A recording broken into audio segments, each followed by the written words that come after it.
టెన్షన్లను first time కదా, అంత పెద్ద టాస్క్ అప్పుడే వచ్చింది. ఎగ్ టాస్క్ ఒకటే పెద్ద టాస్క్, లాంగ్ టాస్క్ అంటే బీభత్సంగా కొట్లాడుకోవడం.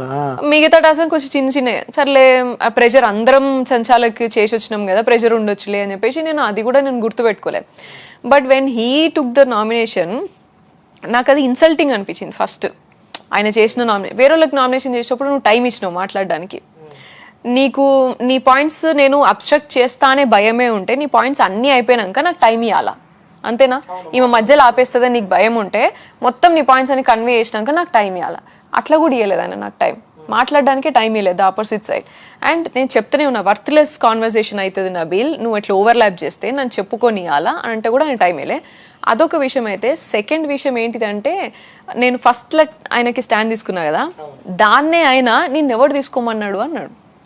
నిన్నెవరు తీసుకోమన్నాడు, నాది నేను చూసుకోలేనా, మాకు చూపించలేదు. For that sentence you failed as a person అన్నా నేను.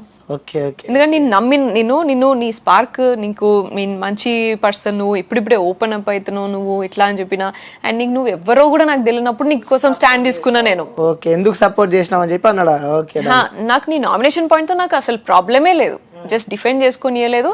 నేను అక్కడికి వచ్చి నేను నామినేషన్ పాయింట్ చెప్తా కావాలంటే, నా పాయింట్లో నేను చెప్పుకుంటా కావాలంటే.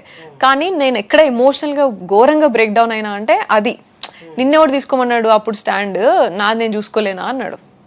అప్పుడు ఆ రోజు నేను స్టాండ్ తీసుకున్నప్పుడు నువ్వు వచ్చేమన్నావు, థ్యాంక్స్ సోనియా, నువ్వు అసలు నాకు అర్థమే కాలేదు, ఇట్లా మాట్లాడాలని కూడా నాకు తెలియలేదు, నెక్స్ట్ టైం నుంచి నేను మాట్లాడితే ఇట్లా అంటే యూ కెన్ టాక్, ఇప్పటి నుంచి అయినా కూడా నువ్వు స్టాండ్ తీసుకో ఇట్లా అంటే ఖచ్చితంగా సోనియా ఇట్లా ఇలా అని అన్నాడు అప్పుడు. అండ్ ఆ రెస్పెక్ట్తోనే నువ్వు ఎన్ని రోజులు కూడా నువ్వు ఎప్పుడు థ్యాంక్ఫుల్ ఉంటావు నాకు. ఈ రోజు నువ్వు నామినేషన్ వచ్చేసరికి గంత తీసుకుంటే నువ్వు పర్సన్ ఏమున్నది ఇక, అండ్ యూ షుడ్ నాట్ అది ఒక్కటి అనకపోయింటే నాకు, నేను అసలు మనసులో అట్లానే ఉన్నది ఎమోషనల్ నేను చాలా హర్ట్ అయినా. నేను నీకు స్టాండ్ తీసుకున్న దాన్ని, and also I'm a person who will take a stand for everybody. అందరికీ నేను తీసుకున్నాను. నేను ఆ మాటకు వస్తే విష్ణు ప్రేరణ ఇష్యూ అయినప్పుడు తీసుకొని దాన్ని సాల్వ్ చేసిన ప్రతి విషయంలో నేను ఒక సొల్యూషన్ లాగానో ఇట్లా వస్తాను నేను స్టాండ్ తీసుకోవడానికి. వచ్చినప్పుడు నిన్నెవరు తీసుకోమన్నాడు అంటే నీకు ఎట్లా అనిపిస్తుంది? That is where I told him like you failed as a person నా దృష్టిలో అని చెప్పిన. సో దాని తర్వాత నెక్స్ట్ హౌస్ లో ఎక్కువ అల్లరి చేసే వ్యక్తి ఎవరంటే ఎవరి పేరు చెప్తారు మీరు? అల్లరి చేసేదా అంటే అందరికి ఒక చిన్న పిల్లగానిలాగా అనిపించేది, చిన్న అబ్బాయిలాగా అనిపించేది. అల్లరంతా చేసేంత ఏమి ఉండదు కానీ అందరూ పృథ్వీని బాగా ప్యాంపర్ చేస్తాం. ఇంకొక చిన్న బాబు కనిపిస్తున్నట్టు అందరికి. మరి ఇంకెవరు కనిపిస్తున్నట్టు హౌస్ లో? ఇప్పుడున్న అట్లా చిన్న బాబు ఎవరు లేరు. మణికంఠ అయితే మాత్రం కాదు, మణికంఠ అయితే మాత్రం కాదు బాబోయ్, కానే కాదు. ఆడు చిన్న బాబు ఏంది వాడు, అది కానే పక్కన పోయి ఏడుస్తుండు, నన్ను గేమ్ ఆడిపిస్తలే అంటుండు. ఫస్ట్ నుంచి అట్లే చేస్తాడు. అంటే మీరు దగ్గరికి చూసిన వ్యక్తులు కాబట్టి ఒకసారి చెప్పండి మణికంఠ గురించి.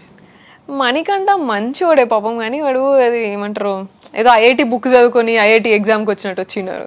సో అన్ని రాసుకున్నాడు ఇట్లా, ఈ ఫామ్లా ఇది, ఈ డేలా ఇది చేయాలా, ఈ గంటకి ఇది చేయాలా రాసుకొని వచ్చిండు. అది చేస్తా అంటే ఫ్లిప్ అవుతా ఉంటాడు. ఇక మీ మధ్య కూడా బాండింగ్ చాలా బాగుంది. అక్క సో ఒక వీడియో బాగా వైరల్ అయింది, అక్క ఇలా రావా అని చెప్పి పిలిచిన, ఐడియా ఉందా? అరే ఆగురా అని చెప్పి నువ్వు అన్నావు. సో లోపలికి వచ్చిన తర్వాత అక్క నాకు హగ్ కావాలక్క అన్నాడు. ఐడియా వచ్చింది అది? అట్లా అంటాడు వాడు, అన్నాడు. ఆ వీడియో బాగా వైరల్ అయింది. అవునా? అక్క ఒక అగ్గి అక్క, అదే అగ్గి ఏంట్రా అని చెప్పి నువ్వు అన్నావు. అందరి దగ్గర అట్లే బిహేవ్ చేస్తాడు, అందరి దగ్గర పోయి అడుగుతాడు, చేస్తాడు.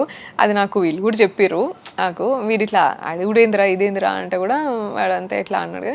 సి ఏమో అక్క అని అడుగుతున్నా. అండ్ ఓన్లీ థింగ్ నాకు వాడి విషయంలో నేను ఎప్పుడు వాడికి గైడెన్స్ ఇవ్వాలి అని ట్రై చేయలేదు నేను. ఇక్కడ ఫస్ట్ డేనే నేను ఎవరి గైడెన్స్ ఇక్కడ తీసుకోవడానికి రాలేదు అని అన్నాడు వాడు. సో నేను ఓన్లీ వాడు ఎంత చెప్పినా నేను హ్యాపీగా ఉంటారా అని చెప్తా అంతే. హ్యాపీగా ఉండు, కొంచెం నీకు థాట్స్ మంచిగా వస్తాయి, నార్మల్గా ఉంటావు అని అంట అంతే. అండ్ ఒక్కసారి ఇది కూడా వచ్చింది, నీకు కనిపించిందో లేదు మీకు, ఒకసారి గేమ్ ఆడేటప్పుడు ఏమో ఇట్లా అన్నాడు, గుడ్ డిస్ట్రాక్షన్ సోనియా అన్నాడు. సోనియా అన్నాను, అక్క అన్నాను, ఇష్టం ఉన్నట్టు అనుకున్నాను, ఇష్టం ఉన్న ప్లేస్లో ఇష్టం ఉన్నట్టు విలువకున్నాను అని అన్నాను నేను ఒకసారి. ఏమన్నా ఏడ్చిందా వల్ల? కొద్దిసేపు బాధపడ్డాడు, బట్ దట్స్ ఫైన్ రా, ఏదో ఒకటి అను, నువ్వు నాకు తమ్ముడువే, ఎట్లా మాట్లాడినా నువ్వు నాకు తమ్ముడువే రా ఇట్లా అని చెప్పి అన్న అంతే. ఓకే, ఇంకోటి పాజిటివ్ ఫీల్ మీకు అంటే లైక్ ఏదైనా నెగిటివ్ చూసినా కూడా లేకుంటే అది ఏదన్నా నెగిటివ్ ఉన్నా కూడా మీరు అంత ఈజీగా దాన్ని లైట్ తీసేసుకుంటారు. సో ఏంటి ఆ స్పిరిట్ ఏంటి అంటే, ఎగ్జాంపుల్ చెప్పాలంటే బజ్ ఇంటర్వ్యూలో సో అర్జున్ చెప్తూ ఉంటే ఒక వీడియో ప్లే చేశాడు మీది నిఖిల్ది అర్జున్ది. సో అది చూసినాక కూడా మీరు యాజ్ ఎ సింపుల్గా అందులో ఏముంది అన్నారు. అనిల్ సీరియస్గా అనిల్, నాకు ఇప్పటికీ కూడా నాకు ఆ వీడియో, ఇప్పుడు అదే వీడియో కాదు, నువ్వు ఏ వీడియో చూపిస్తే నాకు ఆ సిచ్యువేషన్ ఏంటిది అది అంటే ఆ పాజిటివ్నెస్ ఎక్కడి నుంచి వస్తుంది? ఎందుకంటే బజ్ ఇంటర్వ్యూలో అర్జున్ గారితో ఇంటర్వ్యూలో చూసాము, నిఖిల్ది మీది పృథ్వీది హక్ది సీన్స్ కూడా బాగా రిపీట్ చేస్తూ వచ్చినాయి. సో వచ్చిన తర్వాత కూడా మీరు అంత సింపుల్గా అందులో ఏముందని చెప్పి కూడా చెప్పారు. అంటే ఎలా చూసుకోవచ్చు? ఫస్ట్ మీరు చూసేది చిన్న చిన్న బిట్స్, ముందు వెనకాల కట్ చేసిన బిట్స్ మీరు చూసేది, మొత్తం కాన్వర్సేషన్ ఉన్న బిట్స్ కాదు, మొత్తం సీన్ కాదు, అది జరిగిన యాక్చువల్ సీన్ మొత్తం చూస్తే అర్థమవుతుంది ఫస్ట్ అది. సెకండ్ ఏంటంటే దోస్ ఆర్ ఆల్ లైక్ నాకు ఎమోషనల్ మూమెంట్స్ ఉన్నాయి, హ్యాపీ మూమెంట్స్ ఉన్నాయి, అండ్ మేము మంచిగా లైక్ యూనో చాలా depressed state of mind share చేసుకున్నది ఉన్నాయి, ఇవన్నీ ఉన్నాయి. సో అవన్నీ కట్ చేసేసి నీకు ముందు వెనకాల కట్ చేసి చిన్న బిట్ ఇచ్చింది. ఆ చిన్న బిట్లో కూడా నీకు బీజిఎంలో నువ్వు ఎట్లేస్తా అట్లనే నీకు కన్వే అవుతుంది. Music has that power, right? So ఇప్పుడు ఇద్దరు ఏడుస్తున్నప్పుడు పృథ్వీది నాది, నేను ఏడుస్తున్నప్పుడు ఇట్లా పట్టుకున్నది ఒక వీడియో ఉన్నది.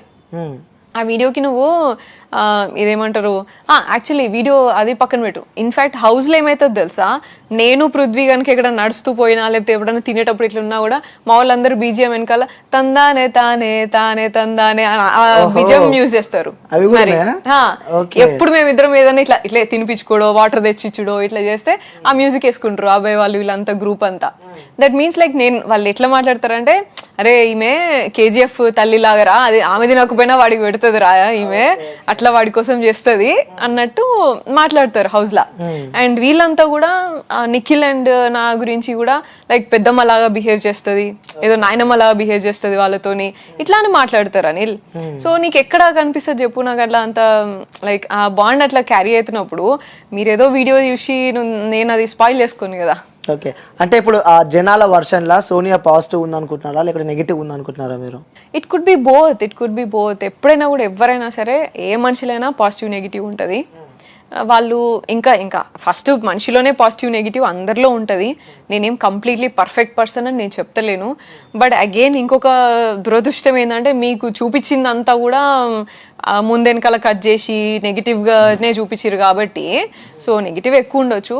బట్ పాజిటివ్ కూడా నేను చూసిన. పాజిటివ్గా నాకు అందరూ నువ్వు బోల్డ్గా మంచిగా మాట్లాడుతావు, లాజికల్గా పాయింట్స్ చెప్తావు, నామినేషన్లో స్ట్రైట్ ఫార్వర్డ్ అప్ ఫ్రంట్ ఉంటావు, నువ్వు గాసిప్ చేయవు, నువ్వు బ్యాక్ పిచ్చింగ్ చేయవు ఎక్కడ కూడా, అండ్ ఎమోషనల్ రిలేషన్షిప్ని నువ్వు ఎక్కడ బిట్రే చేయలేదు.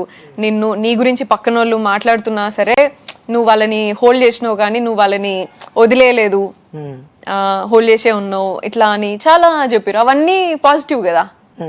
అంటే మీరు జనాల వర్షన్ మనం ఇప్పుడు మాట్లాడుకోవాల్సి వస్తే, అంటే ప్రజల వర్షన్ మాట్లాడుకోవాల్సి వస్తే, సో ఏ కంటెస్టెంట్ బయటికి వచ్చినా బాధపడే మేము, కానీ సోనియా ఎప్పుడెప్పుడు బయటికి వస్తా అని చెప్పి కూడా వేచి చూస్తున్నాం. మొత్తానికి అయితే సోనియా బయటికి వచ్చింది, ఫుల్ సంతోషం అన్న వర్షన్లో కూడా మనం కొన్ని ట్రోలింగ్స్ చూసినాం. రీఎంట్రీ మీరు లేకపోతే ఏం లేదు అన్న మెసేజ్లు కూడా చాలా వచ్చినాయి. సో నేను చూసుకోవాలి, నాకు నేను వచ్చినా నేను హ్యాపీగా ఉన్నారా బాబు, అదొక్కటే నేను కన్సిడర్ చేస్తా. Okay, so